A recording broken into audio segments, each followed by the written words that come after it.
On November 12, 1996, two passenger jets collided in the skies near New Delhi, India, killing all 349 passengers and crew on board both planes.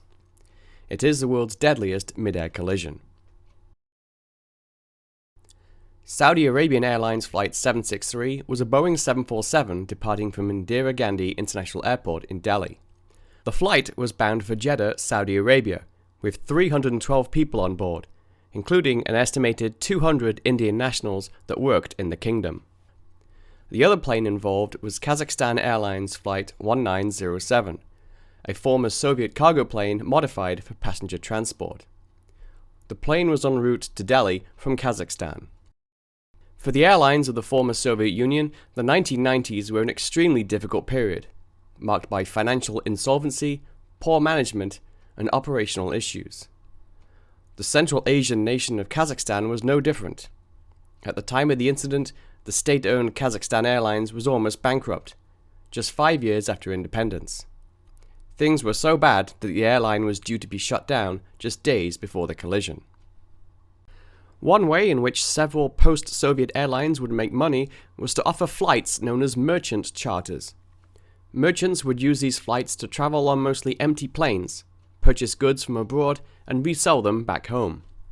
The majority of passengers on this flight were merchants from the former Soviet Republic of Kyrgyzstan. In 1996, Indian airspace was a confused mess, with no structure for handling civilian and military airspace.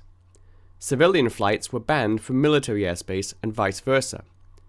The two sets of air traffic controllers did not talk to each other and handled only their own aircraft. Up until the previous year, Indira Gandhi International Airport had been run by the Indian Air Force. There were 4 separate traffic corridors in and out of the airport, but only one was designated for civilian planes. At 6:33 p.m. local time, Kazakhstan 1907 received clearance to descend to 18,000 feet. At the same time, Saudi Airlines Flight 763 lifted off from Indira Gandhi and received clearance to climb to 10,000 feet, along the same civilian corridor used by the Kazakh flight.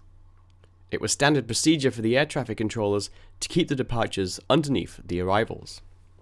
At 6:35, radio operator Igor Rep aboard the Kazakh flight contacted air traffic control and was cleared to descend to 15,000 feet. The navigator on board the plane stated that 15,000 feet was equal to 4,500 meters. Like all Soviet-built aircraft, the plane was originally fit with instruments in metric, including altimeters measuring meters, not feet. To make matters more confusing, the plane was fitted with just 2 altimeters, one for the captain and one for the navigator. The first officer, who was actually flying the plane, and the radio operator, the only crew member talking to the air traffic control, had none. Air traffic control then cleared Saudi 763 to climb to 14,000 feet.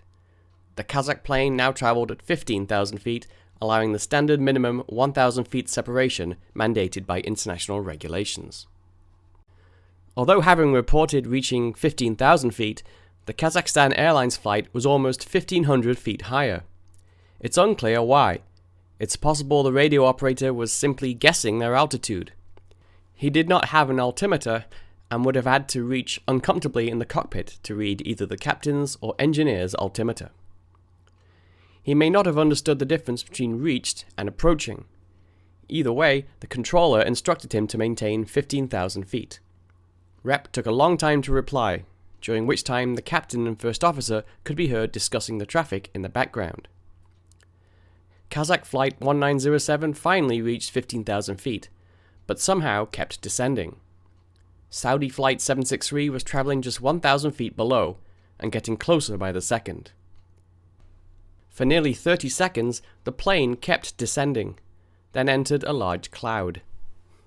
Suddenly, at 6:40, someone in the Kazakh cockpit, presumably Rep, called out, "Hold the level!" He must have finally got a good look at the altimeter and could see they were too low. The captain sounded confused and asked what flight level they were given. Rep then yelled out, "Keep to level 150, 15,000 feet, don't descend." The captain disconnected the autopilot, ordered the flight engineer to increase engine power in an attempt to climb, but it was too late. The cockpit voice recorder captured Rep shouting, "Get to 150, because on the 140, that one." In that moment, he must have caught a glimpse of the Saudi jet emerging from the cloud on a collision course. There was no time to react. The two planes collided head-on.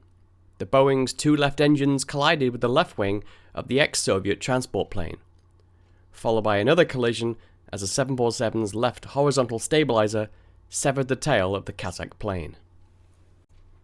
Both planes then entered a dive from which they could not escape. Flying at 20,000 feet, a US Air Force pilot saw a cloud light up in flickering orange, then two flaming objects emerged, falling in long descending arcs towards the ground.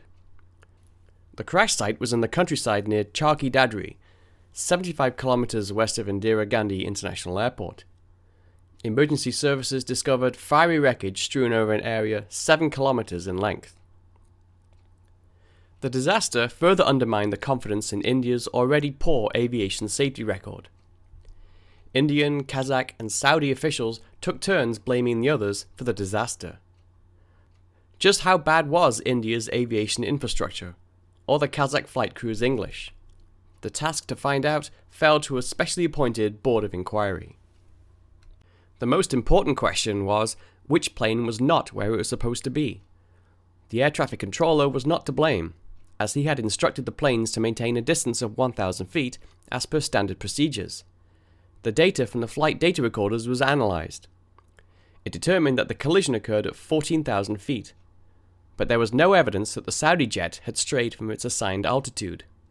So why had the Kazakh plane not stayed at 15,000 feet? Representatives of Kazakhstan Airlines suggested that the plane had hit turbulence, as the flight data recorder had not shown a continuous descent, but rather two drops after periods of level flight. This argument was, however, dismissed as nonsense. There were no reported storms or turbulence in the area of the disaster. According to experts in Moscow that had analysed the Kazakh plane's data, the data said that the abrupt descents were the result of a sticky sensor, which continued to show the same altitude continually before suddenly updating. The Board of Inquiry then turned their attention once again to the air traffic control system. Although the controller had given clear instructions to both planes, he had no way of confirming that they had been carried out. There was no secondary radar at Indira Gandhi. The primary radar in use simply bounces a radio wave off an object to determine its location and direction. Secondary radar also displays a flight number and altitude. Plans had been underway for the last 10 years to update the radar, but it never happened. In the end, although the Board of Inquiry made substantial recommendations which led to improvements in air safety in India, the report could not say for sure exactly why the Kazakhstan plane kept descending.